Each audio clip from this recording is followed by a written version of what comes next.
कुछ रचनाएं हैं जो हम लिख देते हैं लेकिन फिर हमारा मन करता है उस कागज़ को फाड़ दिया जाए। आपकी नई किताब के लिए पहले तो बहुत बहुत शुभकामनाएं। मुसाफिर ठहर जा।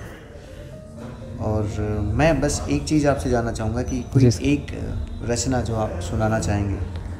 जैसे अभी हमारी बातचीत चल रही थी तो बहुत सारी बातें हुई। आपने कहा कि कुछ ऐसी भी रचनाएं थी जिनको ऐसे ही छोड़ दिया गया, पर कुछ ऐसी ही एक रचना मैं आपसे सुनना चाहूँगा अभी कि। जी सर, कुछ रचनाएं हैं जो हम लिख देते हैं लेकिन फिर हमारा मन करता है उस कागज़ को फाड़ दिया जाए। लेकिन मैंने उनमें से एक कविता अपने इस किताब में भी उतारी है जो मुझे पसंद बहुत है, लेकिन मुझे लगता है कि वो अभी भी आधी है क्योंकि उसके सॉल्यूशन नहीं है मेरे पास। मैं सुना देता हूँ, उसके बाद वो जो एक कंक्लूज़न होता है कि हमारे आसपास ऐसे लोग जिनके हालात बहुत ख़राब होते हैं लेकिन हम उनके लिए कुछ नहीं कर पाते, उन लोगों के लिए लिखा है। प्लीज़। ये है अफसोस। अफसोस, हालात हमेशा ख़राब नहीं होते, बस सामने ही तो नहीं आती कुछ कहानियाँ। पर्दे के पीछे किरदार कब चेहरा बदले कोई नहीं पूछते फिर उसके ईमान का। आँखों पर पट्टी बांधे सरेआम झूठ भी बिकता है अजी धंधे वाले हाथ का। तुम पूछते हो क्या करें, तुम पूछते हो क्या करें, नाम दिया जाना चाहिए गलतियों को गुनाह और गुनाहों को पाप का। अफसोस। अफसोस, कुछ पन्ने कभी खुलते ही नहीं किताबों के, दफन होते हैं कई राज और अनकही कहानी का। जाने कब बदन छिल जाए, जाने कब बदन छिल जाए भीड़ में भी, जब अंगुलियां निशान बन जाए प्यास का।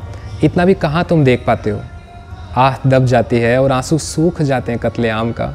और आखिरी पैरा जो कि मेरा फेवरेट है कि सुनो देव पुरुष, सुनो देव पुरुष, इंसाफ होना चाहिए हमेशा खौफ में जीने वाले लोगों के बेमौत घुटकर मर जाने का। सुनो देव पुरुष, इंसाफ होना चाहिए हमेशा खौफ में जीने वाले लोगों के बेमौत घुटकर मर जाने का।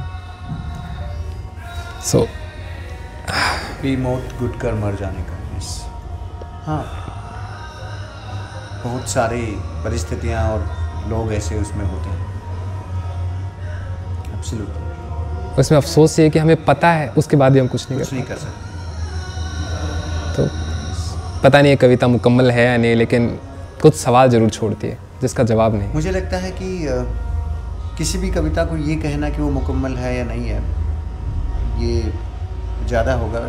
जो वो है, जो रचना जैसी है वो वैसी है। जिस भाव के साथ और जिन सवालों के साथ आपने लिखी, वो सवाल छोड़ भी रही है। बस जब उस कविता को या उस लिखे हुए को कोई पढ़ता है तो वो किस भाव के साथ उसे पढ़ता है और क्या सवाल पैदा करते हैं उसके दिमाग में, क्या नए विचार आते हैं। वो हलचल तो हुई है, और किसी भी ऐसी चीज़ से वो हलचल होना वो अपने आप में मायने रखता है।